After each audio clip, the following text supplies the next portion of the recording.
ইতিমধ্যেই বহুকেইটা ৰাজনৈতিক দলৰ মাজত উত্থান পতন আৰম্ভ হৈছে। তৃণমূল কংগ্ৰেছৰ ইতিমধ্যে তেওঁলোকে আৰম্ভ কৰিছে, ভাঙোন আৰম্ভ হৈছে। কেনেকৈ আহিছে, কিয় আহিছে, কোনে কৰিছে, সেই প্ৰসংগতে নিশ্চয় আমি আলোচনা কৰিম। গতিকে এই গোটেই পৰিৱেশটোৰ ওপৰতে মই আমাৰ মাজতে আছে বিশিষ্ট ৰাজনৈতিক বিশ্লেষক ডক্টৰ মামুন ইমদাদুল হক চৌধুৰী। আপোনাৰ পৰাই মই আৰম্ভ কৰিব বিচাৰিছোঁ। ইতিমধ্যে কিছুকেইটা বহুকেইটা বিষয় দাঙি ধৰিছে, তথাপি আমি গোটেই পৰিৱেশটোৰ ওপৰত কোনফালে গতি কৰি আছে আৰু কিয় এই পথত গতি কৰিছে। বৰ্তমান যে দলবোৰ ভঙা পতা চলি আছে, এই সম্পৰ্কত আচলতে আচৰিত হ'ব লগা একো নাই। আপোনাৰ আগত ইন্দিৰা গান্ধীয়ে চৰকাৰ ভাঙিছিলে, এতিয়া বিজেপিয়ে দল ভাঙি আছে, কথা সিমানেই। তেওঁলোকৰ উদ্দেশ্য একেটাই, মানে ৱে অফ মানে ফাংচনিংটোহে বেলেগ। কিন্তু এইটো গণতন্ত্ৰৰ বাবে শুভ লক্ষণ নহয়। ইন্দিৰা গান্ধীকো আমি সমালোচনা কৰোঁ, ঠিক তেনেকৈ মোদী অমিত শ্বাহ যিটো কৰি আছে এইটো গণতন্ত্ৰৰ বাবে শুভ লক্ষণ নহয়। আমাৰ কিশোৰ দাই যিটো কথা ক'লে যে আপোনাৰ বিৰোধী কিয় লাগে, মই এটা উদাহৰণ দিওঁ। 1962 ইলেকশ্যন, তেতিয়া জৱাহৰলাল নেহৰুৰ ৰাজনীতিৰ মানে একদম তুংগত আছে জনপ্ৰিয়তাৰ। জৱাহৰলাল নেহৰুৰ বিৰুদ্ধে ইলেকশ্যন কণ্টেষ্ট কৰিছে ডক্টৰ ৰাম মনোহৰ লোহিয়া। ডক্টৰ ৰাম মনোহৰ লোহিয়া তেতিয়া আপোনাৰ হয় আপোনাৰ socialist party. Ram Manohar Lohia contest কৰিছে, তেওঁ কেম্পেইন কৰিবলৈ গৈ কয় যে মই প্ৰাইম মিনিষ্টাৰ হ'ব নোৱাৰোঁ, প্ৰধানমন্ত্ৰী চকীখনত নেহৰুৰ দৰকাৰ আছে, আৰু মই ইমান সৰু পাৰ্টিৰ পৰা কণ্টেষ্ট কৰিছোঁ, মই নোৱাৰোঁ। কিন্তু নেহৰুৰ যে বিৰোধ কৰিব পৰা মানুহ ইণ্ডিয়াত আছে, এইটো এষ্টাব্লিছ কৰিব লাগে। কিমান ভাল কথা, নেহৰু প্ৰাইম মিনিষ্টাৰ হ'ব লাগে। কিন্তু নেহৰু যদি এইটো ভাবি লয় যে মোৰ বিৰোধ কোনেও কৰিব নোৱাৰে, তেতিয়া নেহৰু অট'ক্ৰেটিক হৈ যাব। এতিয়া গভৰ্ণমেণ্টৰ ফাংচন যিবিলাক হৈ আছে, এইটো আপোনাৰ ইলেক্টেড অট'ক্ৰেচি টাইপ হৈ গৈছে বস্তুটো। বিজেপিৰ বিৰুদ্ধে কিবা ক'লেই আপোনাৰ বিৰুদ্ধে NSA লগাই দিয়ে, কিবা লগাই দিয়ে, এইটো হ'ব নালাগে। আৰু আপোনাৰ সংবিধান সংশোধনৰ যিটো কথা হৈছে, বাজপেয়ী গভৰ্ণমেণ্ট যেতিয়া দ্বিতীয়বাৰৰ কাৰণে আহিছিলে 99ত, তেতিয়া নিশ্চয় আপোনালোকৰ মনত আছে জাষ্টিছ MN ভেংকটাচালাইয়া এটা কমিশ্যন হৈছিল সংবিধানখন সলাই দিয়াৰ, সংশোধন নহয় সলাই দিয়াৰ। কিন্তু এই ভেংকটাচালাইয়া কমিশ্যন কিন্তু আপোনাৰ 11জনীয়া মেম্বাৰ আছিলে, আপোনাৰ তেওঁলোকৰ হ'ল আপোনাৰ মানে নিউট্ৰেল হৈ গ'ল, ভোটত টাই হৈ গ'ল। পিছত ভেংকটাচালাইয়া কিন্তু নিজে চেয়াৰমেন, তেওঁ ভোট দিলে সংবিধান সংশোধনৰ বিৰুদ্ধে। তাৰপিছত বাজপেয়ী গভৰ্ণমেণ্টে কিন্তু সংবিধানখন সলাব নোৱাৰিলে। এতিয়া যিবিলাক প্ৰক্ৰিয়া চলি আছে, তৃণমূল কংগ্ৰেছ ভাঙা বা আজি আপোনাৰ উদ্ধৱ ঠাকৰে পাৰ্টিৰ কথা চলিছে, হৈছে অলৰেডি এইবিলাক মাত্ৰ 2/3 মেজৰিটিৰ কাৰণেতো বিজেপি এইবিলাক কৰি আছে। এই যে আপোনাৰ অলপ আগত আপুনি কৈ গ'ল 131তম সংশোধনী মানে সংবিধান সংশোধনীৰ প্ৰস্তাৱটো যে ফেইল হ'ল, তাৰ পিছৰ পৰা বিজেপি বেছি এগ্ৰেছিভ হৈছে। সংবিধান সংশোধন কৰাত বাধা নাই, কাৰণ ইতিমধ্যে ভাৰতবৰ্ষৰ সংবিধান 130 বাৰ হৈছে। কিন্তু কথা হ'ল কি, সংবিধানটো কিহৰ কাৰণে সংশোধন কৰিব লাগে, তাৰ জনস্বাৰ্থৰ কি কথা জড়িত আছে সেইটোৱে, বা ষ্টাইল অফ মানে ৱৰ্কিং যিটো তেওঁলোকৰ, সেইটোৱে মূল কথা। এতিয়া আপোনাৰ চাওক, সংবিধান সংশোধনৰ যিটো কথা বিজেপি ভাবিছে বা কৰিম বুলি গৈ আছে, এই যে পাৰ্টিৰ ভঙা পতা যিটো, মোৰ বোধেৰে বিজেপি এইটো ছাকচেছ হ'ব। কাৰণ বিজেপি এৰি দিয়া পাৰ্টি নহয়। যিদিনাখন আপোনাৰ এই 131তম সংশোধনী প্ৰস্তাৱটো যোৱা সংসদীয় অধিৱেশনত ফেইল হৈছে, সেইদিনাখনৰ পৰাই এই এগ্ৰেছিভনেছটো তেওঁলোকৰ বাঢ়িছে। আৰু তাৰ তুলনাত কিন্তু আপোনাৰ বিৰোধী খুব দুৰ্বল, সংখ্যাৰ ফালৰ পৰা দুৰ্বল আৰু আপোনাৰ সংগঠনৰ ফালৰ পৰা দুৰ্বল। আৰু বিৰোধী ইমানেই দুৰ্বল, ইলেকশ্যন হাৰাৰ লগে লগে ছিন্ন ভিন্ন হৈ যায় পাৰ্টিবোৰ। ষ্ট্ৰেংথটো তেওঁলোকৰ নাই, মানে মৰেলিটি তেওঁলোকৰ ক'ৰবাত ডাউন হৈ আছে। এতিয়া বিজেপিক টক্কৰ দিব পৰা কি ব্যৱস্থা আছে, সেইটোহে আমি চাব লাগে যে বিজেপিক কোনে টক্কৰ দিব। এই যে পাৰ্টিবিলাক ছেগ্ৰিগেট হৈ আছে, ফ্ৰেগমেণ্টেড হৈ আছে, ভাগ ভাগ হৈ আছে, এনেকৈ কিন্তু বিজেপিৰ বিৰুদ্ধে টক্কৰ দিয়াটো সম্ভৱ নহয়। কাৰণ বিজেপিৰ যিটো আইডিঅলজিকেল হিষ্ট্ৰীটো আপোনাৰ প্ৰায় 100 ইয়াৰ্ছ। গতিকে ঘপককৈ কোনোবা এটা পলিটিকেল পাৰ্টিয়ে আপোনাৰ আজিৰ তাৰিখত বিজেপিক অন্ততঃ টক্কৰ দিব নোৱাৰে। এতিয়া ইয়াৰ অল্টাৰনেটিভ কি আছে? কংগ্ৰেছৰ পৰা যিবিলাক পাৰ্টি ভাগ হৈ গৈছে, এইবিলাকৰ আইডিঅলজি অলমষ্ট ছেইম। আপোনাৰ লিডাৰশ্বিপ আপোনাৰ সংঘাতৰ কাৰণে পাৰ্টিবিলাক গৈছে, যেনেকৈ ধৰক TMC বা YS ৰাজশেখৰ ৰেড্ডিৰ যিটো পাৰ্টি আছে, YSLCP, NCP শাৰদ পাৱাৰৰ, এই মানুহবিলাক আল্টিমেটলি কংগ্ৰেছৰ পৰাই অহা। কোনোবা CM হ'ব পৰা নাই, গুচি গৈছে, PM হ'ব পৰা নাই, গুচি গৈছে, শাৰদ পাৱাৰ PM হ'ব পৰা নাই, গুচি গৈছে, আপোনাৰ এই জগনমোহন ৰেড্ডি CM হ'ব পৰা নাই, গুচি গৈছে, মমতা বেনাৰ্জী ছেইম কাৰণতে আহিছে। এই কংগ্ৰেছ আইডিঅলজিৰ যিবিলাক পাৰ্টি আছে, এই পাৰ্টিবিলাক এলায়েন্সৰ সলনি মাৰ্জ কৰি দিব লাগে, তেতিয়া এটা সাংঘাতিক ষ্ট্ৰং ফ'ৰ্চ হ'ব। আৰু এটা আপোনাৰ মানে আছে, আপোনাৰ সমাজবাদী ভাৱধাৰাৰ যিবিলাক পাৰ্টি আছে, ধৰি লওক আপোনাৰ এই উত্তৰ প্ৰদেশৰ সমাজবাদী পাৰ্টি, আপোনাৰ নবীন পটনায়কৰ আপোনাৰ এই বিজু জনতা দল, আপোনাৰ এই লালুৰ ল'ৰাৰ যিটো পাৰ্টি আপোনাৰ ৰাষ্ট্ৰীয় জনতা দল, এই সমাজবাদী ভাৱধাৰাৰ যিবিলাক পাৰ্টি আছে, এইবিলাকো এটা পাৰ্টিত মাৰ্জ কৰি দিব লাগে। কাৰণ এইবিলাক non Congress, non BJP party. আজিৰ তাৰিখত তেওঁলোকে বিজেপিৰ বিৰুদ্ধে আছে, কিন্তু বিজেপিৰ উত্থানত কিন্তু এই পাৰ্টিবিলাকৰ সাংঘাতিক ভূমিকা আছে। সেইটো এটা ডাঙৰ চেপ্টাৰ। এই ছ'চিয়েলিষ্ট পাৰ্টিবিলাকৰ কাৰণে কিন্তু বিজেপিৰ আজি মানে পাঁচটা আপুনি কোৱাৰ দৰে পাঁচটা দিশত ভাৰতবৰ্ষৰ ৰাজনীতি চাব পাৰি এটা লেফ্ট সংগঠন এটা আঞ্চলিক শক্তিবিলাক মিলি এটা সমাজবাদী ধাৰাবিলাক মিলি এটা বিজেপিৰ এংগলত যিখিনি আছে কংগ্ৰেছৰ অৰিজিনেল কংগ্ৰেছখিনি এটা পাঁচটা ধাৰাত যদি ভাৰতবৰ্ষৰ ৰাজনীতি গতি কৰিলেহেঁতেন তেতিয়াহ'লে এই ধৰণৰ হয়তো এটা ব্যৱস্থা নাথাকিলেহেঁতেন লেফ্টৰ কথা দাদা মই আপোনাক এটা সৰুকৈ মই শেষ কৰি দিছোঁ left CPI CPM CPIML liberation এই পাৰ্টিবিলাকৰ কিন্তু আপোনাৰ খুব এটা আইডিঅলজিকেল কনফ্লিক্ট নাই একে মাৰ্ক্সবাদী লেনিনবাদী পাৰ্টি আপোনাৰ RSP ফৰৱাৰ্ড ব্লক এই 4-5টা পাৰ্টি মিলি যদি অকল এটা পাৰ্টি হয় এই যে কংগ্ৰেছী ভাৱধাৰা সমাজবাদী ভাৱধাৰা কমিউনিষ্ট ভাৱধাৰা এই পাৰ্টিবিলাক যদি এটা ভাৱধাৰা আৰু এটা ভাৱধাৰা আছে বিজেপি আপোনাৰ হিন্দুত্ব আইডিঅলজিটো পলিটিক্সত ব্যৱহাৰ কৰে এইটো চবেই জনা কথা এইটো এতিয়া হিন্দুত্বৰে টক্কৰ দিব লাগিব কংগ্ৰেছে হিন্দুত্ব পলিটিক্স কৰিব নোৱাৰে অন্ততঃ আজি তাৰিখত আমি দেখিছোঁ যিটো সময়ত কংগ্ৰেছে এগ্ৰেছিভলি হিন্দুত্ব পলিটিক্স কৰিছে তেতিয়াহ'লে তেওঁলোকে ছাৰ্ভাইভ কৰি আছিল আৰু আপোনাৰ এতিয়া হ'ব কি আপোনাৰ ধৰক আৰু দুটামান পাৰ্টি আছে জনস্বৰাজ পাৰ্টি আপোনাৰ সোণম ৱাংচুকে পাৰ্টি খোলাৰ খুব সম্ভাৱনা আছে লাডাখত গতিকে এই মানুহবিলাকে এটা ধাৰা লৈ যাব পাৰে আল্টিমেটলি যেতিয়া এই 4-5টা ধাৰা হ'ব নহয় কাউণ্টাৰ হ'ব অতি গুৰুত্বপূৰ্ণ বিষয় এই বিষয়ে হৈছে এটা গৱেষণা কৰাৰ প্ৰয়োজন মই আকৌ আলোচনালৈ আহিম মই উৎপল দাস যেটা এটা নতুন প্ৰজন্মৰ প্ৰতিনিধি প্ৰকৃতাৰ্থত উৎপল দাস কাৰণ এওঁলোকৰ ওপৰত নিৰ্ভৰ কৰিব ভাৰতবৰ্ষৰ ভৱিষ্যত ৰাজনীতি গতিকে এই ধৰণৰ পৰিৱেশে যদি হৈ যায় গোটেই গণতান্ত্ৰিক বাতাবৰণটো যদি এই ধৰণৰ গতি কৰে তেতিয়াহ'লে এটা এই সংসদীয় ব্যৱস্থাটোৰ প্ৰতি এটা সন্দেহ আহিব বিশ্বাসৰ সংকটত পৰিব ভাৰতবৰ্ষৰ সংসদীয় ৰাজনীতি যিয়ে নহওক মই উৎপল দাসৰ পৰা এই গোটেই বিষয়ৰ ওপৰত মন্তব্য বিচাৰিলোঁ যে আপোনালোকে কি ধৰণে চিন্তা চৰ্চা কৰে বা মনৰ ভিতৰত কোনবিলাক কথাই ক্ৰীড়া কৰে প্ৰথম কথাটো হৈছে যে আজি গণতন্ত্ৰৰ যিটো অৱস্থা সেইটো মই ক'ব বিচাৰোঁ যে গণতন্ত্ৰৰ নিজৰ শেষ নিশ্বাস লৈ আছে এইখিনি সময়ত আমি চিন্তা চৰ্চা কৰা দৰকাৰী যে আমি গণতন্ত্ৰক ICUত ভৰ্তি কৰিম নে আমি জেনেৰেল ৱাৰ্ডৰ বিচনাত বোকাই থাকিবলৈ দিম কাৰণ এইখিনি সময়ত এটা আনডিক্লেয়াৰ্ড ইমাৰ্জেঞ্চি অঘোষিত এটা জৰুৰীকালীন চিটুৱেশ্যন উদ্ভৱ হৈছে এইখিনি সময়ত বিজেপি বা আপোনাৰ RSSৰ দ্বাৰা পৰিচালিত বিজেপি নিচিনা সংগঠন এটাক যদি পৰাভূত কৰিব হয় আমি আদৰ্শ বা নীতিৰেহে যুঁজ দিব লাগিব কাৰণ আমি দেখিছোঁ যোৱাটো সময়ছোৱাত যেতিয়া association for democratic reforms versus union of India কেছটো হৈছিল তাতে মোটামুটি যিমানবোৰ দল সংগঠন আছে সকলোৱে ডাঙৰ পুঁজিপতিসকলৰ পৰা টকা সংগ্ৰহ কৰিছিল টকা লৈছিল এইটো কথা স্পষ্ট হৈছিল যে আমি ক'ৰবাত এইটো কথা চিন্তা কৰি আছোঁ নি আমি যে বিজেপিৰ ধৰণে বিজেপিৰ গেমত আমি হৰুৱাবলৈ কাৰণে চেষ্টা কৰি আছোঁ এইটো কথা চিন্তা কৰা দৰকাৰী দ্বিতীয় কথাটো হৈছে বিজেপিৰ যিটো আদৰ্শ সেইটো হৈছে হিন্দুত্ব ৰাজনীতি আৰু হিন্দুত্ব ৰাজনীতিৰ আচলতে হিন্দু ধৰ্মৰ লগত কোনো ধৰণৰ সম্পৰ্ক নাই হিন্দুত্ব আদৰ্শ হৈছে এটা ৰাজনৈতিক আদৰ্শ ই জায়নবাদ হওক নাজিবাদ হওক ইয়াৰ লগত এটা আপোনাৰ ধৰক চিমিলাৰিটি আছে আৰু এই চিমিলাৰিটিটোৰ পৰা আমি গম পাওঁ যে বিজেপি এটা এনেকুৱা এটা আদৰ্শৰে পৰিচালিত হৈ আছে যি খুব ৰেচিয়েল ছুপিৰিটিত বিশ্বাস কৰে এটা কোনটো জাতি ভাল হয় কাৰ ব্লাড পিয়ৰ হয় এনেধৰণৰ আদৰ্শ তেওঁলোকে বিশ্বাস কৰে আমি দেখিছোঁ যে ভাৰতৰ সভ্যতাৰ কথা তেওঁলোকে কয় ভাৰতবৰ্ষৰ সভ্যতাৰ কথা কয় তেওঁলোকে কিন্তু এইখন ভাৰতবৰ্ষতে যেতিয়া ভাৰতবৰ্ষৰ মানচিত্ৰই তৈয়াৰ হোৱা নাছিলে ব্ৰিটিছ অহাৰ আগতে তাতে কিন্তু এনে কিছুমান যুগান্তকাৰী চিন্তা আমাৰ আহিছিল ঋষিমুনিসকলে কৰিছিল মহা উপনিষদত কিছু কথা লিখা আছে আয়াং নিজা পৰোবেতি নিচিনা এনেকুৱা ধৰণৰ শ্লোকবিলাক আছে আয়াং নিজা পৰোবেতি গণনা লঘু চেতসম উদাৰ চৰিতনং তু বাসুদেৱা কুটুম্বকম তাৰ অৰ্থটো হৈছে আমি বিশ্বখনত গোটেই বিশ্বখন আমাৰ গোটেই বিশ্ব ব্ৰহ্মাণ্ডখনে আমাৰ ঘৰ হয় এনেধৰণৰ কিছু আন্তৰ্জাতিক চিন্তা কৰিছিলে আগতে ঋষিমুনিসকলে তাৰ বিপৰীতে আমি কি দেখিছোঁ সাবৰকাৰে কি কথা কৈছিল সাবৰকাৰে কৈছিল তু হিন্দু হে ইছলিয়ে তু মুছলমান হে ইছলিয়ে মই হিন্দু হওঁ বৰ্ণা মে তো বিশ্ব মানৱ হওঁ আপুনি চাওক ভাৰতবৰ্ষই কোনটো লেভেলত চিন্তা কৰি আছিলে এটা সময়ত ৰোমান সভ্যতা গ্ৰীক সভ্যতা এইবোৰতকৈ বহুত আগতে আমি কিছু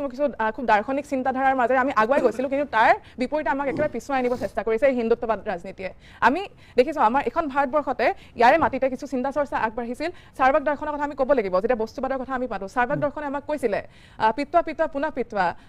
यावत पतति भूतले उत्थराचा पुनः पितवा पुनर्जन्म ना विगते कारण এখন পৃথিৱীত থাকি আমি যি চিন্তা চৰ্চা কৰিব আছে যি কাম কাজ কৰি যাবলৈ আছে এখন পৃথিৱীত এইটো জন্মতে কৰিব লাগিব কিন্তু তাৰ বিপৰীতে আমি কি দেখিছোঁ হিমন্ত বিশ্ব শৰ্মা এনে ধৰণৰ চিন্তা চৰ্চা কৰে যে কেঞ্চাৰ কিয় হয় কেঞ্চাৰ হোৱা কাৰণবোৰ হৈছে যে আমি আগৰ জন্মত হয়তো চাগে কিবা পাপ কৰিছিলোঁ সেইকাৰণে আমাৰ কেঞ্চাৰ হয় আপোনালোকে চিন্তা কৰক যে এই চিন্তাধাৰাটোৱে হিন্দুত্ববাদী চিন্তাধাৰাটোৱে কেনেধৰণে আমাৰ গোটেই ভাৰতৰ সভ্যতাকে পিছুৱাই নিব চেষ্টা কৰি আছে আৰু এনেকুৱা কেৱল এয়াই নহয় যে তেওঁলোকে ভাৰতবৰ্ষকে পিছুৱাই দিছে হিন্দুসকলক কিন্তু আজিৰ দিনত এই হিন্দুত্ববাদী চিন্তাৰ পৰা ৰক্ষা কৰা প্ৰয়োজন হৈছে তেওঁলোকে এনেকুৱা নহয় যে কেৱল মুছলমানসকলকে আক্ৰমণ কৰিছে বা ধৰ্মীয় সংখ্যালঘুসকলকে আক্ৰমণ কৰিছে তেনেকুৱা নহয় আজিৰ দিনত আপোনালোকে চাওক যে হিন্দু মানুহো আজিৰ দিনত এই অৰ্থনৈতিক ব্যৱস্থাত তিষ্ঠি থাকিব পৰা নাই তাৰ কাৰণটো হৈছে আমি যি সংখ্যালঘুৰ বিৰুদ্ধে আজি আমাৰ গোটেই যুঁজখন এই হিন্দুত্ববাদী চিন্তাই পৰিচালিত কৰিছে আচলতে আমাৰ আভ্যন্তৰীণ শত্ৰু আমি জানোৱেই ফেচিবাদ হওক বা এনেধৰণৰ হিন্দুত্ববাদ হওক জায়নবাদ হওক এই চিন্তাবিলাকে কি কৰে আমাক আভ্যন্তৰীণ শত্ৰু এটা চিনাক্ত কৰিবলৈ শিকায় আভ্যন্তৰীণ শত্ৰু ইয়াতে কোন আছে বুলি দেখাইছে আমাক যে মুছলমানসকল বা ধৰ্মীয় সংখ্যালঘুসকল কিন্তু আমি এই গোটেই যুঁজখনত আমি পাহৰি গৈছোঁ নেকি ক'ৰবাত যে আমাৰ আচলতে আভ্যন্তৰীণ শত্ৰু কোন হয় সেই 1% মানুহ যাৰ হাতত সৰ্বোচ্চ মানে ধন সংগ্ৰহ পঞ্জীভূত হৈছে সেইসকল মানুহ আমাৰ আভ্যন্তৰীণ শত্ৰু নহয় জানো সেই 1% মানুহ যাৰ হাতত সেই ধন কেন্দ্ৰীভূত হৈছে আমাৰ আচলতে শত্ৰু তেওঁলোকহে হয় আৰু তাৰ বিপৰীতে আমি কি কৰি আছোঁ আমি শত্ৰু বিচাৰি লৈছোঁ এনেকুৱা সাধাৰণ খাতি খোৱা মানুহ কিছুমান বা এনেকুৱা ধৰ্মীয় সংখ্যালঘু কিছুমান যিবোৰে আচলতে আমাৰ কেতিয়াও ক্ষতি কৰাই নাছিল এতিয়া কথাটো হ'ল এই মানুহখিনি এই হিন্দুত্ববাদী চিন্তাৰে পৰিচালিত মানুহখিনিয়ে আজিৰ দিনত কাৰ হৈ কাম কৰি আছে আচলতে এইটো আমি লক্ষ্য কৰা গুৰুত্বপূৰ্ণ উৎপল দাস মই ধন্যবাদ জনাইছোঁ বৰ সূক্ষ্মভাৱে আপুনি বিশ্লেষণ কৰিছে নতুন প্ৰজন্মৰ এগৰাকী প্ৰতিনিধি হিচাপে বহুকেইটা দিশ আপোনালোকে আলোকপাত কৰিছে এইটোৱে প্ৰক্ৰিয়া নতুন প্ৰজন্মৰ এটা যিটো চিন্তা সমগ্ৰ বিশ্বত অকল ভাৰতবৰ্ষ বা অসমতে নহয় সমগ্ৰ বিশ্বত কিন্তু ধাৰা আহিছে মই গোপাল শৰ্মাৰ ওচৰত আহিম কিন্তু তাৰ আগতে মই বিজেপিৰ মুখপাত্ৰ প্ৰিয়ংকা তামুলী আপোনাৰ ওচৰত আহিব বিচাৰিছোঁ কাৰণ এইটো ঠিক সকলোৱে স্বীকাৰ কৰিব বিজেপিৰ দৰে এটা শক্তি সাংগঠনিক শক্তি হয়তো সমগ্ৰ বিশ্বতে নাই যিধৰণে শক্তি তেওঁলোকে কৰে সংগঠন যেনেকৈ যিদৰে কৰে প্ৰতিটো দিশ তেওঁলোকে অকল আগুৱাই যায় আৰু ৰাজনীতি যিহেতু ক্ষমতাকেন্দ্ৰিক ৰাজনীতি এইটো সমাজকেন্দ্ৰিক ৰাজনীতি নহয় বা এই গোটেই বিষয়টো যিহেতু ক্ষমতাকেন্দ্ৰিক ৰাজনীতি শাসন লাগিব আসন লাগিব আৰু ক্ষমতা লাগিব সেই দৃষ্টিভংগীৰে বিজেপি নিশ্চয় আগুৱাই গৈছে আৰু এই পৰিপ্ৰেক্ষিতত বিজেপিৰ ওপৰত যিটো কথাটো বাৰে বাৰে আহিছে বা এতিয়াও আলোচনা হৈছে যে বিভিন্ন ৰাজ্যৰ ৰাজনৈতিক দলবিলাকক মাজত সংঘাত সৃষ্টি কৰি তেওঁলোকক বিভাজন কৰি NDA শক্তি বৃদ্ধি কৰিবৰ কাৰণে বিজেপিয়ে চেষ্টা চলাইছে আৰু ভাৰতবৰ্ষত এটাই দলে শাসন কৰিব সেই প্ৰক্ৰিয়া ইতিমধ্যে আৰম্ভ হৈছে এই কথাটো আলোচনা হৈ আছে বা NDA ক্ষেত্ৰত 2/3 মেজৰিটি NDA যেনে তেনে কৰিব বিচাৰে যে বিভিন্ন ধৰণৰ ভাঙোন সৃষ্টি কৰি হ'লেও যাতে ভাৰতবৰ্ষৰ গোটেই সংবিধান সংশোধন কৰিবৰ কাৰণে যিকেইটা বিজেপিয়ে ভাবে সেই বিষয়খিনি আগুৱাই নিবৰ কাৰণে চেষ্টা কৰিছে বুলি অভিযোগ ইতিমধ্যে উত্থাপন হৈছে গতিকে এই প্ৰসংগবিলাকৰ ক্ষেত্ৰত প্ৰিয়ংকা তামুলী হয় অদীপদা ধন্যবাদ চাওক আজি পোনপ্ৰথমতে আজি আমাৰ ৰাজ্যসভাৰ ইলেকশ্যনৰ ৰিজাল্ট ডিক্লেয়াৰ হৈছে আৰু বিজেপিয়ে 19খন আউট অফ 26 সিট লাভ কৰিবলৈ সক্ষম হৈছে আৰু ইণ্ডিয়া এলায়েন্সে 6টা পাইছে তেখেতসকললৈ মই অভিনন্দন জ্ঞাপন কৰিলোঁ আৰু লগতে যোনটো এটা এতিয়া ধৰক আমি ৰাষ্ট্ৰীয় প্ৰেক্ষাপটত দেখি আছোঁ যে TMCৰ মাজত অলপ TMCয়ে হওক বা উদ্ধৱ ঠাকৰে শিৱসেনা হওক সকলোৰে মাজত অলপমান বিদ্ৰোহ সৃষ্টি হৈছে বা তেখেতসকলৰ MP বা MLA সকলে বেলেগ দল গঠন কৰাৰ ভাৱধাৰা তেখেতসকলৰ মাজত চলি আছে কিন্তু মোৰ আচৰিত এইটো লাগিছে যে বেলেগ দলৰ মাজত বেলেগৰ ঘৰত কণ্ডল লাগিছে তাতে দোষাৰোপ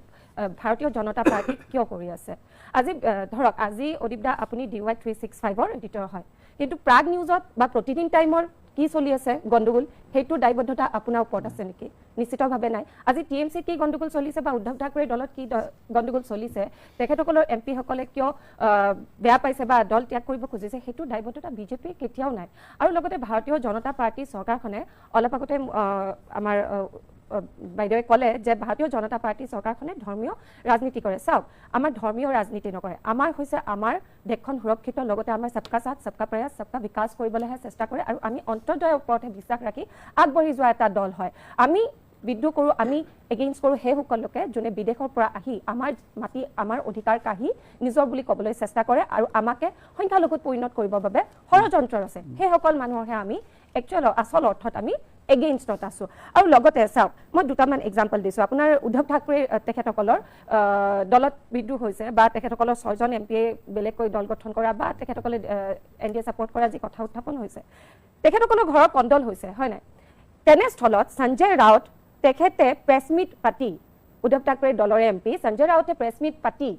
সমগ্ৰ ভাৰতবৰ্ষৰ আগত তেখেতসকলৰ যে 6জন MP এৰি যোৱা কথা কৈছে তেখেতসকলক কিমান বেয়া ভাষাৰে আলিংগন কৰিছে বা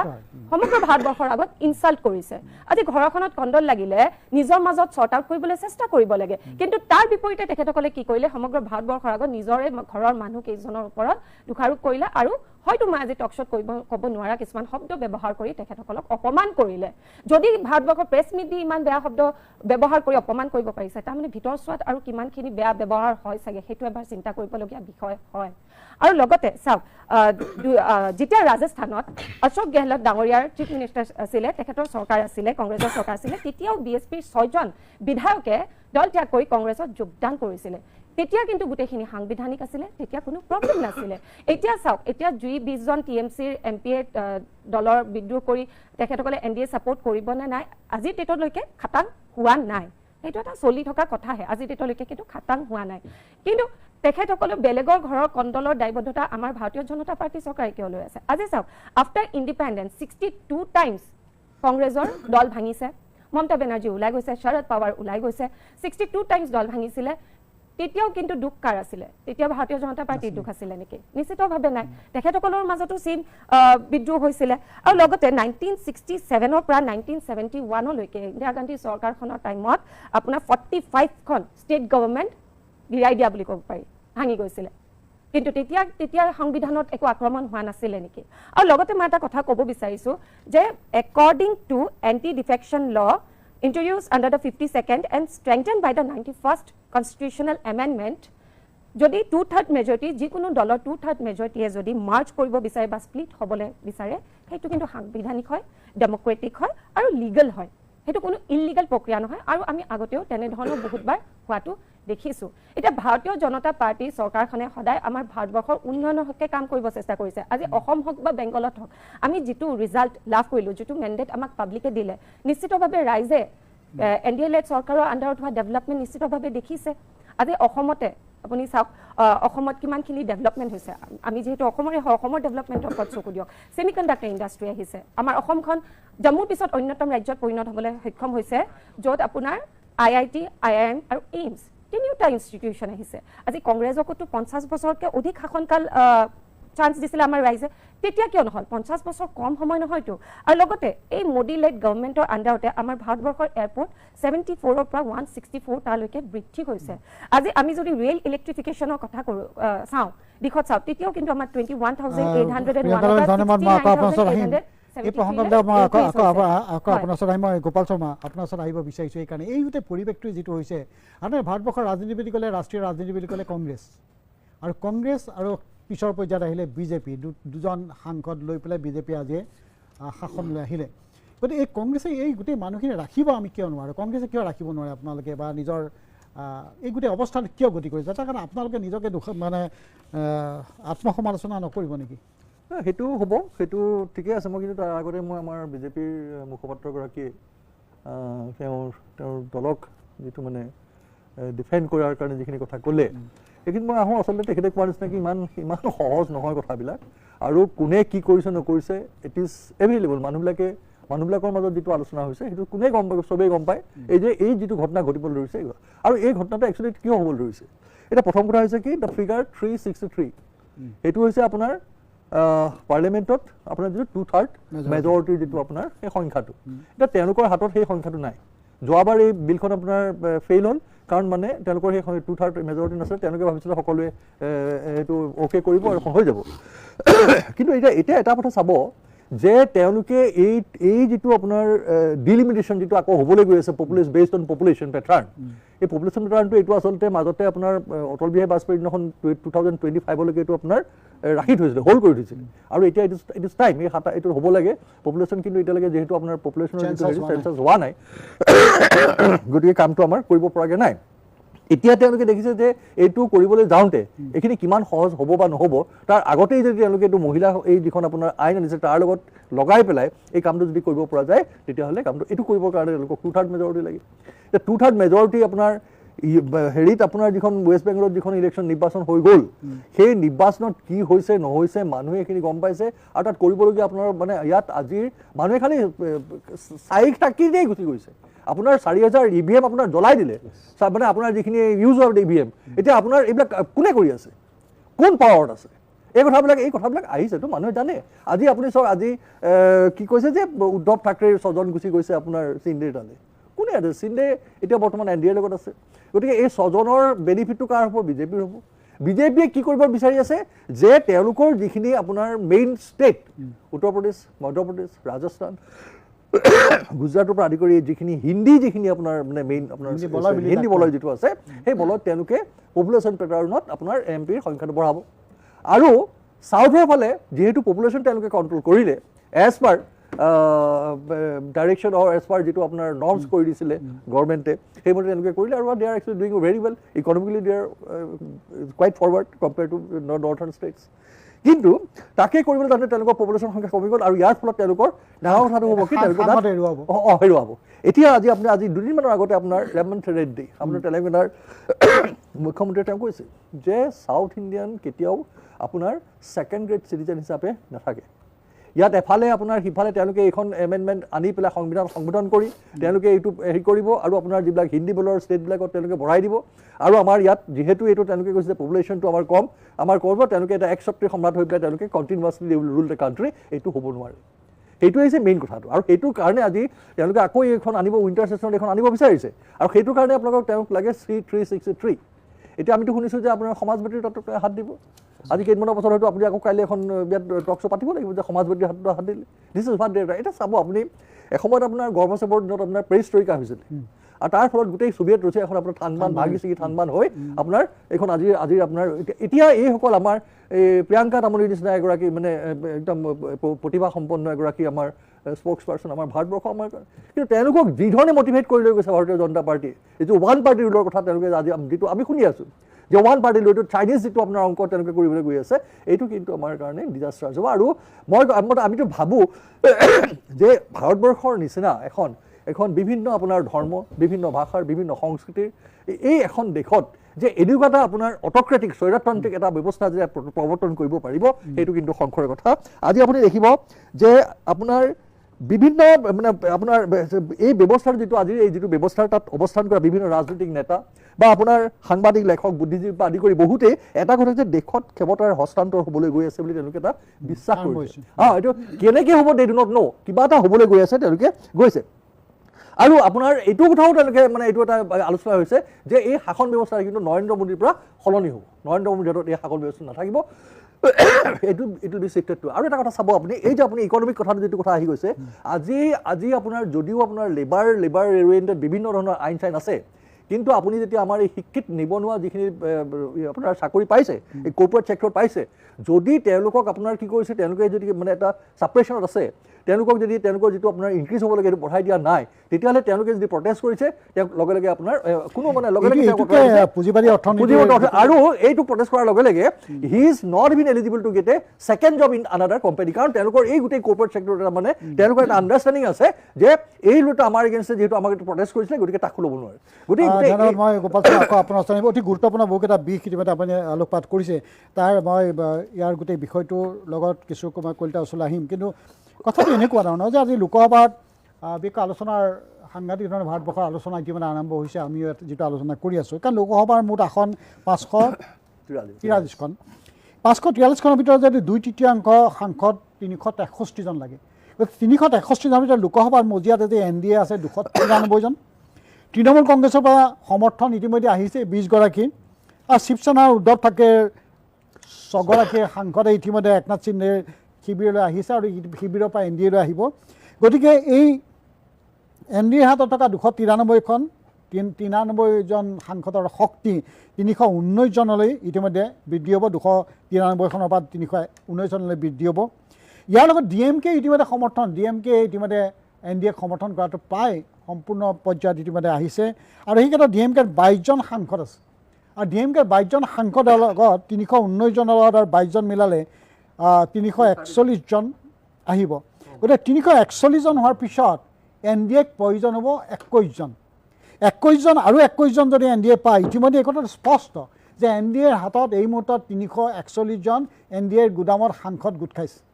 আৰু ইয়াৰ ভিতৰত আৰু 21জন সাংসদ যদি হৈ যায় তেতিয়া 2/3 363জনৰ সংখ্যা তেওঁলোকে স্পৰ্শ কৰিব আৰু এই ক্ষেত্ৰত যদি আমি চাওঁ ইতিমধ্যে 21জন যদি তেওঁলোকক আৰু লাগে তথাপিও ৰাজনৈতিক অংকত যদি আৰু তেওঁলোকে আৰু কোনো নাহেও লগত তেতিয়াহ'লে এই যিটো লোকসভাৰ মজিয়াত তেওঁলোকে যদি এটা নিৰ্দিষ্ট সংখ্যক সাংসদ যদি এবচেণ্ট থাকে তেতিয়াও সেই গোটেই অংকটো তেওঁলোকে সংবিধান সংশোধন কৰিবৰ কাৰণে 2/3 মেজৰিটি তেওঁলোকে পাব কিন্তু তথাপিও বিজেপিৰ দৰে শক্তিশালী তেওঁলোকে কৰ্পৰেট গোষ্ঠীৰ দৰে পৰিচালিত হয় তেওঁলোকৰ ৰাজনীতি গতিকে তেওঁলোকে এতিয়া চাইছে সমাজবাদী কাৰণ অহা বছৰ উত্তৰ প্ৰদেশত নিৰ্বাচন আছে গতিকে উত্তৰ প্ৰদেশৰ নিৰ্বাচনৰ আগতেই আমি সেইকাৰণে বাৰে বাৰে কৈছোঁ 2027ত ভাৰতবৰ্ষৰ ৰাজনীতি পৰিৱৰ্তন হ'ব আৰু গতিকে 2027ত উত্তৰ প্ৰদেশৰ নিৰ্বাচনৰ আগতেই সমাজবাদী দলক যদি যিহেতু সমাজবাদী দলৰ 37জন সাংসদ আছে গতিকে সেইটো নিশ্চয় লক্ষ্য ৰাখিব আৰু আপৰ হাতত 3জন সাংসদ আছে গতিকে 40জন সাংসদৰ মাজত 21জন সাংসদ লৈ যাব পাৰে তেতিয়ালৈকে ভাৰতবৰ্ষত NDA বিজেপিৰ নেতৃত্বত চলা NDA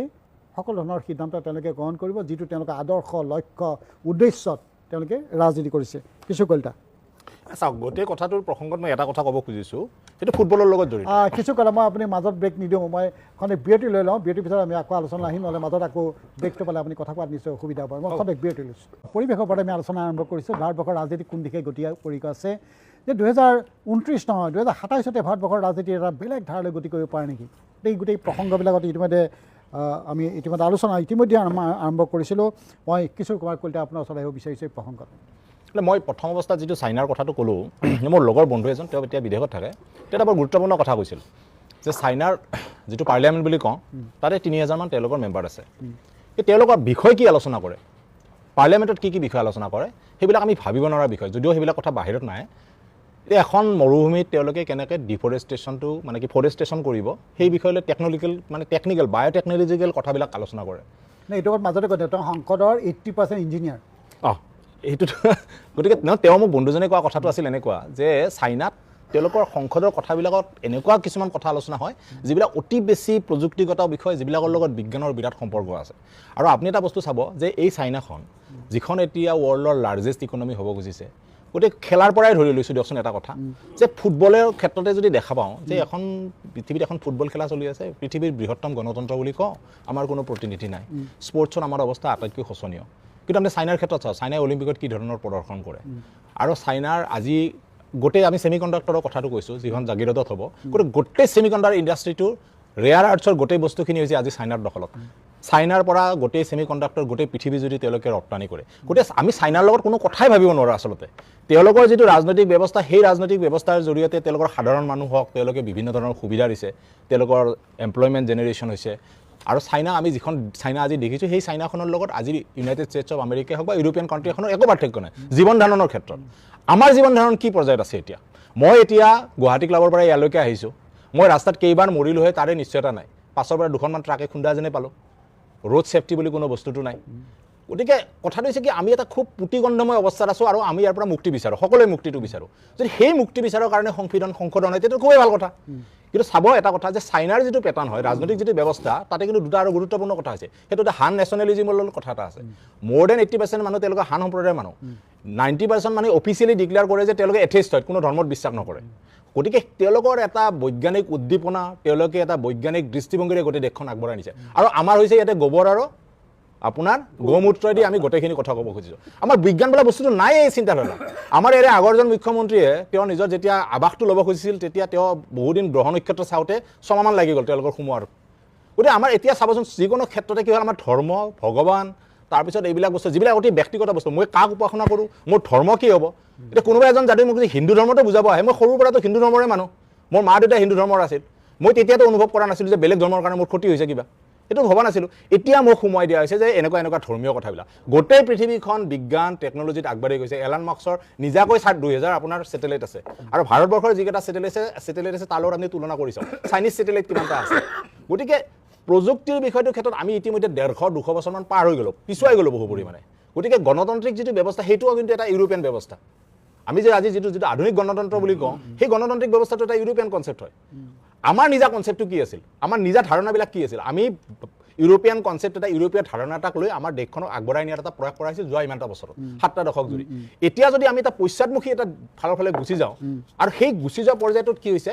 সেইটো উদ্দেশ্যত যদি সংবিধান সংশোধন কৰা যায় সেইটো উদ্দেশ্যত যদি কোৱা যায় যে নহয় এতিয়া এনেকুৱা হ'ব কেৱল এনেধৰণৰ কথাবিলাকে চলিব য'ত বিজ্ঞান প্ৰযুক্তিৰ কোনো স্থান নাথাকিব দুটা কথাত মই ক'ব খোজোঁ এটা কথাটো হৈছে কি যে এখন দেশৰ গোটেই মানে অগ্ৰগতিৰ দুটা খুব পৰিচয় হৈছে এটা হৈছে মানুহৰ জীৱন ধাৰণটো কি ধৰণৰ আমাৰ জীৱন ধাৰণৰ ৰেংকিং ৱৰ্ল্ড ৰেংকটো অতি পিছপৰা একেবাৰে পাছ পৃথিৱীৰ অন্যতম দৰিদ্ৰতম দেশ হৈছে আমাৰ ভাৰতবৰ্ষ আজিও গোটেইবিলাক ৰেংক যদি লোৱা হয় আৰু দ্বিতীয় কথা হ'ল কি স্পৰ্টছৰ ক্ষেত্ৰত এতিয়া আপোনালোকে চাওক গোটেই স্পৰ্টছত ভাৰতবৰ্ষৰ অৱস্থাটো কি আজিৰ দিনত আগতে ফুটবল খেলাৰ কাৰণে সকলো ঠাইতে মোৰ ঘৰৰ কাষত এখন ফুটবল খেলপথাৰ আছিল তাতে ফুটবল খেলপথাৰৰ মাজত এটা বিল্ডিং বনাই দিলে আপুনি অদিতদা নিজে কওকচোন সৰুতে আমি গোটেই ঠাইত যিমান গাঁও হৈ কেনেধৰণৰ ফুটবলৰ পৰিৱেশ আছিল সেই ফুটবল পৰিৱেশ আজি অসমৰ কোনো ঠাইত নাই তাৰ পাছত আপুনি আশা কৰে নেকি যে এই সময়ত পাতিবই নালাগে কাৰণ য'ত ফিফা চলি আছে ক'ত আমি 11জন প্লেয়াৰ উলিয়াব নোৱাৰোঁ গতিকে মই গতিকে এটা সময়তো আমিতো দূৰদৰ্শনতে চাব পাৰিছিলোঁ গতিকে কিছু কালি আপোনাৰ ওচৰত আকৌ আহি মই মামণি আপোনাৰ ওচৰত আহিব বিচাৰিছোঁ যে এই যে ৰাজনৈতিক দলবিলাকৰ পৰা সাংসদসকলক লৈ যায় বা বিধায়কসকলক লৈ যায় হ'লচেল ৰেটত গতিকে এই গোটেই ব্যৱস্থাটো কিয় হয় বুলি ভাবে আপুনি মানে গোটেই আমাৰ গোটেই ইয়াৰ লগত অৰ্থনীতি জড়িত আছে নে লোভ মোহ এইবিলাক জড়িত হৈ আছে কালিতো সঞ্জয় ৰাউতে কৈছে 50 কৰোৰকৈ দিছে বুলি হয় এজন এমপি 6জন এমপিক তেওঁলোকৰ 50 কৰোৰকৈ দিছে 15 কৰোৰ তৃণমূলতে সেইটো আলোচনা হৈছে অলপ আগতে আমাৰ বিজেপিৰ মুখপাত্ৰগৰাকীয়ে এইটো অস্বীকাৰ কৰিছে কৰিবই কাৰণ তেওঁৰ পাৰ্টিক তেওঁ ডিফেন্স দিবই লাগিব তেওঁ কৈছে যে টিএমচিত ৰিবেল মানে বিসম্বাদ হৈছে আমাৰ কি দুখ শিৱসেনাত বিসম্বাদ হৈছে আমাৰ কি দুখ আপুনি ইয়াতে স্ক্ৰীণত চলাই আছে আপোনাৰ চেণ্ট্ৰেল মন্ত্ৰী কেন্দ্ৰীয় মন্ত্ৰীৰ ঘৰত টিএমচিৰ বিসম্বাদীসকলৰ বৈঠক হৈছে এইটোৰ কিহৰ প্ৰমাণ লাগে এইটো গতিকে যি বিজেপিয়ে 99 চনত মাত্ৰ এটা ভোটৰ কাৰণে চৰকাৰ পদত্যাগ কৰি গৈছে তেওঁলোকে আৰামত কিনিব পাৰিলে হয় কিন্তু তেওঁলোকে নীতি আদৰ্শ হয় হয় আৰু সেই বিজেপি এতিয়া হোলচেল ৰেটত MLA MP কিনি আছে আপোনাৰ এই 2-4 দিনৰ ভিতৰতে খুব সম্ভৱ শিৱসেনা ইউবিটিৰ 16জন MLA আকৌ হেৰিলৈ যাব আপোনাৰ এই সিন্ধে গ্ৰুপত গৈ NDAক ছাপোৰ্ট কৰিব গতিকে বিজেপি যিটো কৰি আছে সেইটো হোলচেল ৰেটত এইবিলাক কামবিলাক কৰি আছে অলপ আগত দাদা আপুনি এটা কথা কৈছিলে DMKৰ কথাটো এই ক্ষেত্ৰত কিন্তু বিজেপিৰ খুব এটা দুখ নাই এইটো কংগ্ৰেছ ৰেছপন্সিবল এইটো আমাৰ শৰ্মা ডাঙৰীয়াহে ৰিপ্লাই দিব পাৰিব কাৰণ DMK আপোনাৰ NDAৰ পাৰ্ট আছিলে 98ত নহয় 98ত AIDMK আছিল তেতিয়া আপোনাৰ মুৰচলি বৰা নাছিলে আপোনাৰ মিনিষ্টাৰ তেওঁৰ স্বাস্থ্য দুৰ্বল গতিকে তেওঁৰ কেবিনেট মিনিষ্টাৰ আছিলে উইদাউট এনি ডিপাৰ্টমেণ্ট ইমান গুড ৰিলেশ্যন আছিলে DMKৰ বিজেপিৰ লগত তেওঁ ঢুকোৱাৰ পিছত তেওঁৰ পুতেক আপোনাৰ দয়ানিধি মাৰাণ মিনিষ্টাৰ হ'ল এই বাকী কালচোৱাত কিন্তু বিজেপিৰ জয় মই যোৱা 12 বছৰত DMK কিন্তু আপোনাৰ হেৰিত যোৱা কংগ্ৰেছৰ লগত থাকিল কিন্তু কংগ্ৰেছৰ বিপদৰ সময়ত DMK কংগ্ৰেছৰ লগত থাকিল কিন্তু যেই DMK আপোনাৰ এইবাৰ ইলেকশ্যন হাৰা জিকা স্বাভাৱিক কথা কংগ্ৰেছে এবাৰো কনচাল্ট নকৰাকে TVKক ছাপোৰ্ট দিলে তাৰ সিচুৱেশ্যনটো এনেকৈ আছিলে যে TVKক ছাপোৰ্ট দিব লাগিব দুদিন দেৰি হ'লেও কোনো প্ৰব্লেম নাছিলে কাৰণ 108জন MLA লাৰ্জেষ্ট হেৰি আছিলে পাৰ্টি আছিলে TVK গতিকে DMKক নুসুধা নোপোচাকে যোৱাৰ কাৰণে ষ্টেলিনে এই সিদ্ধান্তটো লৈছে তাৰ কাৰণে কিন্তু কংগ্ৰেছ ৰেছপন্সিবল এতিয়া আহিলেও এই কথাটো এতিয়া বিচাৰোঁ আপোনাৰ ৰেৱন্ত ৰেড্ডিৰ নামটো কোনোবাই কৈছিলে অলপ আগত এইটো এটা সিদিনা আপোনাৰ প্ৰধানমন্ত্ৰী নৰেন্দ্ৰ মোদী মানে আপোনাৰ তেলেংগানাত আহি ভাষণ দিছে ৰেৱন্ত ৰেড্ডি বহি আছে প্ৰাইম মিনিষ্টাৰে ভাষণ দি আছে এইটো ৰেকৰ্ডত আছে প্ৰাইম মিনিষ্টাৰে কৈছে আপ হামাৰা পাছ আ যাইয়ে এইটো কিমান ইমৰেল কথা এটা প্ৰাইম মিনিষ্টাৰে ক'ব পাৰে কাৰণ তেওঁ ইলেক্টেড চিফ মিনিষ্টাৰ আমাৰ তৰুণ গগৈ যেতিয়া চৰকাৰ আছিলে 2001 চনত আপোনাৰ বগীবিলৰ বীজৰ আধাৰশিলা কৰিবলৈ বাজপেয়ী আহিছিলে তেতিয়া বাজপেয়ীয়ে তৰুণ গগৈক প্ৰশংসা কৰিছে এই যে আপোনাৰ পলিটিকেলি একদম খোলা আমন্ত্ৰণ দিয়া আমাৰ পাৰ্টিলৈ গুচি হওক আমাৰ ফালে গুচি হওক এইটো এটা ইমৰেল কাৰবাৰ এইটো যিটো বিজেপিয়ে কৰি আছে এইটো কৰিব নালাগে আৰু আপোনাৰ এতিয়া যে বিৰোধীৰ আপোনাৰ অৱস্থাটো এনেকৈ বিধ্বস্ত ৰূপ হৈছে তাৰ কাৰণে কিন্তু বহু পৰিমাণে বিৰোধী নেতাসকলো দায়ী দুইটা পক্ষই চাব লাগিব বিজেপিটো আছে বিজেপি লাইনত কৰিবই এতিয়া চাওক আপোনাৰ যেতিয়া ইণ্ডিয়া এলায়েন্স ফৰ্ম হৈছিলে ইণ্ডিয়া এলায়েন্সৰ মেইন আৰ্কিটেক্ট নীতিশ কুমাৰ সেইটো জানে কেনেকৈ তেওঁক পঠিওৱা হ'ল সেইটোও জানে চবেই তেতিয়া আপোনাৰ মমতা বেনাৰ্জী চিফ মিনিষ্টাৰ তেওঁক প্ৰাইম মিনিষ্টাৰ হ'ব লাগে অৰবিন্দ কেজৰিৱাল চিফ মিনিষ্টাৰ তেওঁক প্ৰাইম মিনিষ্টাৰ হ'ব লাগে আপোনাৰ আপোনাৰ এই আপোনাৰ তেজস্বী যাদৱ ডেপুটি চিফ মিনিষ্টাৰ তেওঁক চিফ মিনিষ্টাৰ হ'ব লাগে ষ্টেলিন আপোনাৰ আপোনাৰ চিফ মিনিষ্টাৰ তেওঁক প্ৰাইম মিনিষ্টাৰ হ'ব লাগে গতিকে তেওঁলোকৰ মাজত জন্ম হোৱাৰ আগতে খোৱা কামোৰা এতিয়া এজন মানুহ কিন্তু চিফ মিনিষ্টাৰ নহয় মমতা বেনাৰ্জীও নহয় কেজৰিৱালো নহয় ষ্টেলিনো নহয় ইভেন কি তেজস্বী ডেপুটি চিফ মিনিষ্টাৰ নহয় গতিকে এই কথাবিলাক বিৰোধীয়ে যদি আত্মবিশ্লেষণ নকৰাকে অযথা বিজেপিক গালি পাৰি থাকে বিজেপিক গালি পাৰি কিন্তু হিলাব নোৱাৰে এইটো একদম মই লিখি দিম ৰঙা চিয়াহেৰে যে বিজেপিৰ DNA অধ্যয়ন নকৰাকে বিজেপিক নজনা নুবুজাকে অকল প্ৰেছ মিট কৰি এনেকৈ টক শ্ব' পাতি ভাষণ দি বিজেপিক হটাব নোৱাৰে বিজেপিৰ ষ্টাইলত হটাব লাগিব গতিকে তাৰ কাৰণে বিৰোধী দলবিলাকে আত্মবিশ্লেষণ কৰিব লাগিব এইটো বহুত দিন কৈছোঁ মই বিজেপিৰ বিৰোধী দলবিলাকে আত্মবিশ্লেষণ কৰি ল'ব নিজৰ মাজত এতিয়া অলপ আগত আপোনাৰ কংগ্ৰেছৰ স্প'ক্স পাৰ্চনজনে এটা কথা কৈছে যে ৰাহুল গান্ধীৰ যুগ আহিব। ৰাহুল গান্ধী যে যুৱ নেতা, কেনেকৈ যুৱ নেতা হ'ল? আমাৰ দেউতাহঁতে 58 বছৰ বয়সত ৰিটায়াৰ হৈছে, ৰাহুল গান্ধী 56 বছৰ বয়স। 56 বছৰ বয়সত এজন মানুহ আপোনাৰ যুৱ নেতা হয় নেকি? মনটো যুৱক, মনটো যুৱক। আপোনাৰ খাৰ্গে 84 ইয়াৰ্ছ ৰানিং। খাৰ্গেক দিছে আপোনাৰ পাৰ্টি চলাবৰ কাৰণে 140 কোটি মানুহৰ দেশ ভাৰতবৰ্ষ। আকৌ ৰাজ্যপালে আনিছে, নমিনেশ্যন ফিল আপ কৰিব নোৱাৰে, মানে ধৰক বৰক কপি থাকে মানুহজন। গতিকে মই খাৰ্গেৰ অনেষ্টিত কুৱেশ্যন কৰা নাই, খাৰ্গেৰ অনেষ্টিত মই কুৱেশ্যন কৰা নাই। স্বাস্থ্য য়েছ, শশী থাৰুৰ লেখীয়া মানুহ, মনীষ তিৱাৰীৰ লেখীয়া মানুহ, মানসিকতা হয়। স্বাস্থ্যটো স্বাস্থ্য, কিন্তু মই যে মানসিকতা এইকাৰণে ভাৰতবৰ্ষ ইউথৰ পৰিমাণ কিমান, যুৱকৰ পৰিমাণ কিমান, সেই যুৱকবিলাকৰ মানসিকতাটো আমি 80 বছৰ বা 90 বছৰত সম্ভৱ নহয়। সম্ভৱ নহয়। দাদা মই আপোনাক ব্লেম কৰা নাই আৰু দুখো দিয়া নাই। আপুনি নিজেই গম নাপালে, আপুনি ইউডিএফত আপোনাক কেতিয়া আঁতৰাই পেলালে আপুনি নিজেই গম নাপালে। আপুনি কংগ্ৰেছৰ কথাটো নাহে, আপুনি যিটো কংগ্ৰেছক টানি আনিছে, আপুনি যিমানখিনি কথা আনিলে, আপুনি তেজস্বীৰ কথা ক'লে, আপুনি মমতা বেনাৰ্জী ক'লে, তাত কংগ্ৰেছৰ ক'ত প্ৰব্লেমটো আছে? আপোনাৰ ইণ্ডিয়া যিটো এলায়েন্সৰ কথাটো আপুনি আনিলে টানি, নাই আপুনি যিটো টানি আনিছে তাত আপুনি মমতাৰ কথা ক'লে, তেজস্বীৰ কথা ক'লে, চবৰে কথা ক'লে, বা ধৰি কংগ্ৰেছ কংগ্ৰেছৰ কোনো কোৱা নাই যে আমি হওক, আপোনাৰ মমতাই কৈছিলে বা কোনোবাই কৈছিলে তাত এতিয়া আপুনি কৈছে কোনেও গম নাপালে।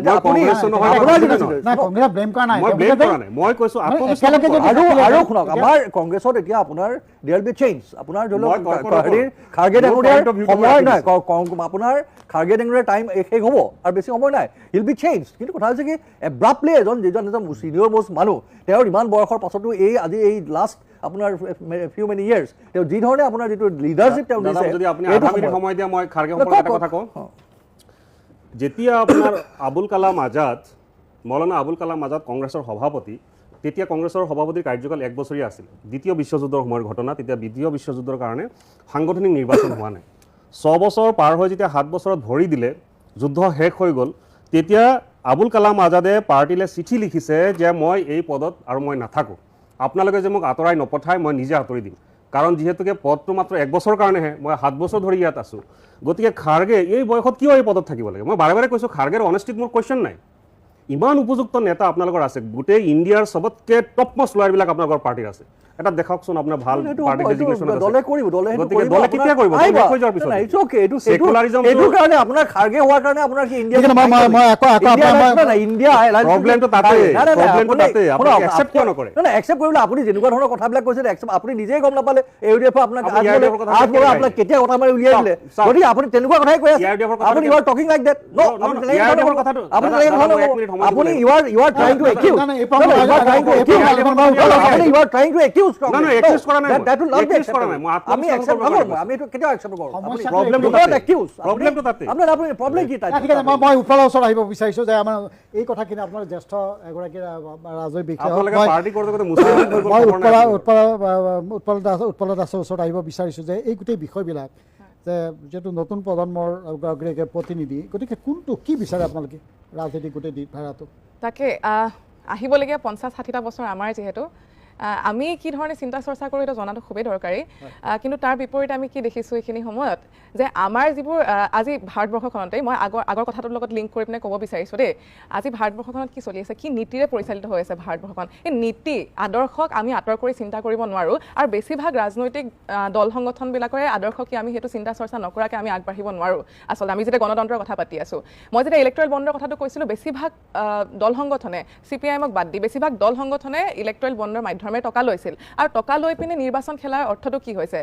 এই যেতিয়া ৰেট ৰেচটো নামিব, নিশ্চিতভাৱে বাধ্য হ'ব কিনা বেচা, গোদামত ষ্টক কৰা, এনেধৰণৰ কাৰ্যকলাপবিলাক নিশ্চিতভাৱে হ'ব। আমি যদি এটা আদৰ্শৰে পৰিচালিত নহওঁ, যে আমি সাধাৰণ মানুহৰ কাৰণে কাম কৰিম, আমি সাধাৰণ মানুহৰ কাৰণে চিন্তা কৰিম, এই যদি আদৰ্শৰে পৰিচালিত নহয়, তেনেহ'লে আজিৰ দিনত গণতন্ত্ৰক ৰক্ষা কৰাটো অসম্ভৱ কথা। এতিয়া মই ইয়াৰ লগতে এটা কথা সংযোজন কৰিব বিচাৰিছোঁ, আজি ভাৰতবৰ্ষৰ অৱস্থা কি? 1 লাখতকৈ অধিক স্কুল বন্ধ হৈছে, পাব্লিক এডুকেশ্যন ইনষ্টিটিউট বন্ধ হৈছে। আজিৰ দিনত এখন অসমতে মোটামুটি 28 লাখ নিবনুৱা, মানে তাকো পঞ্জীয়নভুক্ত নিবনুৱা আছে। আমি এই কথা বতৰাবোৰ চিন্তা চৰ্চা নকৰি হৰ্চ ট্ৰেডিঙৰ কথা চিন্তা কৰি থাকিবলগীয়া হৈছে। তাৰ কাৰণটোৱে হৈছে বিৰোধী মেক্সিমাম দল সংগঠনে কিন্তু কিনা বেচা গোটেই ছিষ্টেমটোত সোমাই পৰিছে, আৰু তাৰ কাৰণটো হৈছে এই টকাৰ ৰাজনীতিটোত সোমাই গৈছেগৈ আটাইখিনি দল সংগঠন, কিছু এটা দুটা দল সংগঠনৰ বাদে। এইখিনি সময়ত মই সেইকাৰণে ক'ব বিচাৰিছোঁ, আমি এই যিটো ব্যৱস্থাত জীয়াই আছোঁ, পুঁজিবাদ এনেকুৱা এটা চৰম পৰ্যায়ত গুচি গৈছে, য'ত পুঁজিবাদে এনেকুৱা দল সংগঠনবিলাককহে লগত ৰাখিব কৰ্পৰেট কমিউনেল নেক্সাছ যিটো পুঁজিবাদী আৰু আপোনাৰ ধৰ্মীয় চিন্তা গোৰামী ৰখা হিন্দুত্ববাদী চিন্তা ৰখা দল সংগঠনকহে লগত ৰাখিছে এই মিত্ৰজোঁট হৈছে তেওঁলোকৰ কাৰণ কেলে তেওঁলোকৰ অধিক মুনাফাৰ কাৰণে বিজেপিয়ে তেওঁলোকক সহায় কৰি আছে আপোনালোকে চাওক যোৱাটো সময়ত পাব্লিক ছেক্টৰ ইমানবোৰ বন্ধ হৈছে পাব্লিক ছেক্টৰ ইনষ্টিটিউশ্যনবোৰ বেচা গৈছে আৰু তাৰ লগতে আমাৰ যিটো স্বাস্থ্য খণ্ড আমাৰ শিক্ষা খণ্ডত তাৰ বিপৰীতে কিন্তু একেবাৰে নিম্ন খাপৰ হৈ গৈছে মই আমাৰ বাইদেউগৰাকীয়ে বিজেপিৰ স্প'ক্স পাৰ্চনগৰাকী বহি আছে তেওঁ বহুত তথ্য দাঙি ধৰিলে আমাৰ সন্মুখত কিন্তু কিছুমান তথ্য আমি তাৰ মাজতে লুকাই গ'ল নেকি আমি চিলেক্টিভলি কিছুমান তথ্যহে দাঙি ধৰিলোঁ নেকি আমি স্কুলবিলাকৰ কথা আমি হস্পিটেলবিলাকৰ কথা আমি পতা নাই নেকি এই তথ্যবিলাক নপতাকৈ কিন্তু আমি ভাৰতবৰ্ষৰ এই আজিৰ দিনৰ অৰ্থনৈতিক অৱস্থাৰ কথা আমি আওকাণ কৰি চলিব নোৱাৰোঁ এই অৰ্থনৈতিক ব্যৱস্থাটোৰ কাৰণে য'ত মানুহৰ হাতত আজিৰ দিনত পেটত গামোচা বান্ধিবলগীয়া দিন আহিছে মানুহৰ হাতত শিক্ষা নাই মানুহৰ হাতত স্বাস্থ্য সেৱা নাই মানুহৰ হাতত খাবলৈ নাই এইখিনি সময়ত কিন্তু আমি অৰ্থনীতিৰ কথা নপতাকৈ এটা নীতিৰ কথা নপতাকৈ কিন্তু আমি বিকল্পলৈ এটা যাব ধন্যবাদ জনাইছোঁ আমি প্ৰত্যেকজন নাগৰিকে কিন্তু আমি চিন্তা কৰিব লাগে যে আমি কোনখন অসম এৰি থৈ যাম আমি কোনখন ভাৰতবৰ্ষ এৰি থৈ যাম বা কোনখন পৃথিৱী এৰি থৈ যাম সেই কথাখিনি যদি আমি ভাবিব পাৰোঁ চিন্তা কৰিব পাৰোঁ তেতিয়া মই ভাবোঁ যে এই ধৰণৰ পৰিৱেশ কিন্তু নহয় যিকি নহয় এখন বিৰতি লওঁ আমি আকৌ চিন্তনৰ মাজলৈ আহিছোঁ মই বিশেষকৈ আমাৰ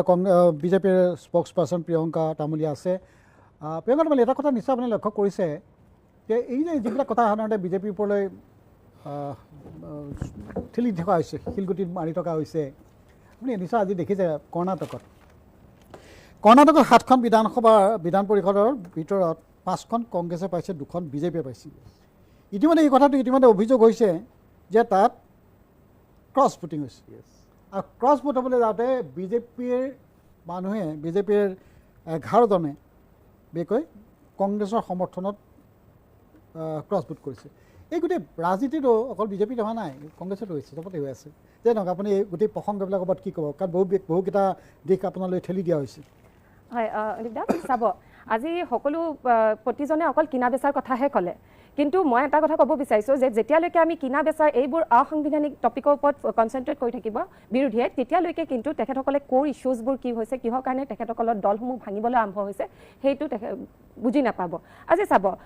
আপোনাৰ অলপ আগতে ইমদাদুল দাদাই টপিকটো ওলাইছিলে যে তামিলনাডুৰ প্ৰাক্তন মুখ্যমন্ত্ৰী MK ষ্টেলিন ডাঙৰীয়া তেখেতক ৰাহুল গান্ধীয়ে এসময়ত কি বুলি কৈছিলে নিজৰ ভাতৃ বুলি সম্বোধন কৰিছিলে কৈছিল যে MK ষ্টেলিন ডাঙৰীয়া তেখেতৰ নিজৰ ভায়েকৰ নিচিনা কিন্তু পৰৱৰ্তী সময়ত পাৱাৰত অহাৰ কাৰণে কি কৰিলে তেখেতে কংগ্ৰেছে টিভিকে বিজয় থালাপতিৰ দলৰ লগত সমৰ্থন জনালে এলায়েন্সত আহিলে তেতিয়া DMK অফেণ্ডেড হোৱাটো একেবাৰে স্বাভাৱিক কথা য'ত নেকি DMK বেয়া সময়তো কংগ্ৰেছৰ হাত এৰা দিয়া নাছিলে that is one of the core problem আৰু লগতে আপোনাৰ আমি মহাৰাষ্ট্ৰৰ ফালেও যদি যাওঁ মহাৰাষ্ট্ৰত যেতিয়া বালাচাহেব ঠাকৰে শিৱসেনা গঠন কৰিছিলে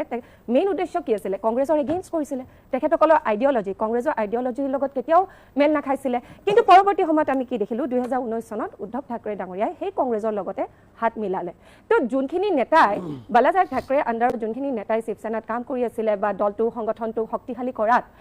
কষ্ট কৰি আছিলে তেখেতসকল অফেণ্ডেড হোৱাটো স্বাভাৱিক হয়নে নাই that is also' one of the main core issue আৰু লগতে আৰু এটা মেইন কোৰ ইছ্যু হৈছে পৰিয়াল কেন্দ্ৰিত ৰাজনীতি চাওক আজি মমতা বেনাৰ্জী ডাঙৰীয়ানী ঠিক আছে তেখেতে আন্দোলন কৰিছিলে তাৰপিছত TMC গঠন হৈছিলে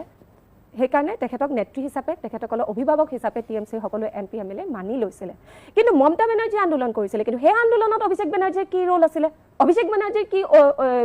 চেক্ৰিফাইচ কৰিছিলে কি ত্যাগ আছিলে সেই আন্দোলনত যে বাকী TMCৰ বাকী MLA MP যোনে কষ্ট কৰিছিলে দলটোৰ হয় ৱেষ্ট বেংগলত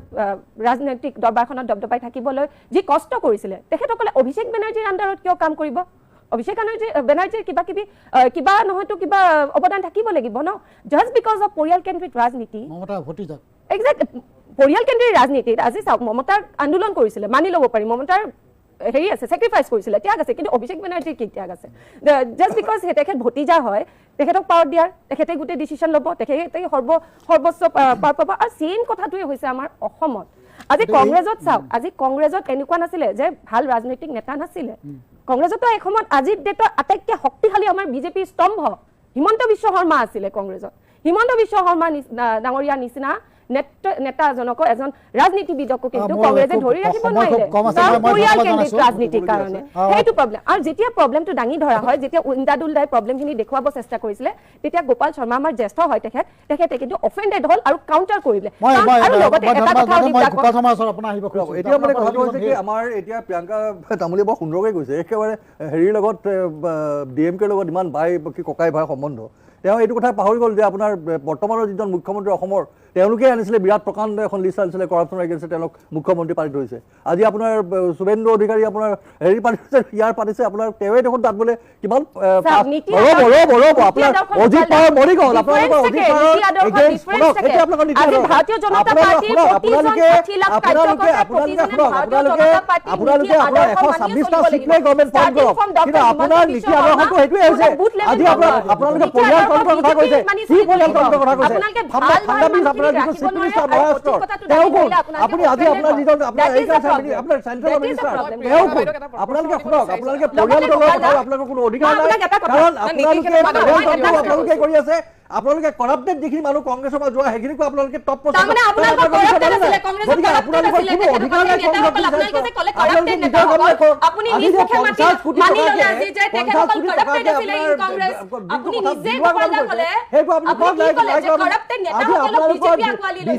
বিজেপি মিনিষ্টাৰৰ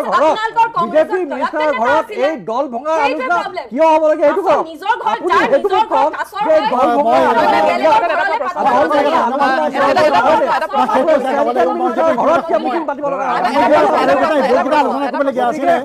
বহুতখিনি আলোচনা কৰিবলগীয়া আছিলে কিন্তু যিহেতু সময় সময় যিহেতু পাৰ হৈ গ'ল কাৰণ এটা প্ৰশ্ন সুধিব বিচাৰিছো নীতিৰ কথা যিহেতু কৈ আছে এক মিনিট নীতিৰ কথা যিহেতু কৈ আছে তেওঁ মই এটা বস্তু সুধিব বিচাৰিছো PDPৰ লগত কাশ্মীৰত কিয় এলায়েন্স কৰিছিলে কাৰণ কেলে PDPয়ে তো আজাদ কাশ্মীৰ বিচাৰি আছিলে PDPৰ লগত বিজেপি কিয় এলায়েন্স সমগ্ৰ ভাৰতবৰ্ষৰ ৰাজনীতি এইটো পৰ্যায়ত গৈ আছে আজি যিটো আমি আলোচনা কৰি আছো আলোচনাৰ মেজৰ যিখিনি হৈ আছে আজাদ কাশ্মীৰ বিচাৰি থকা ধন্যবাদ জনাইছো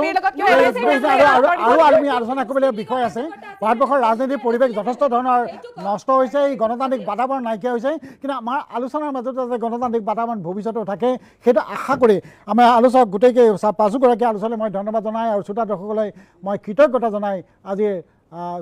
আলোচনা আমি ইমানতে অন্ত পেলালোঁ।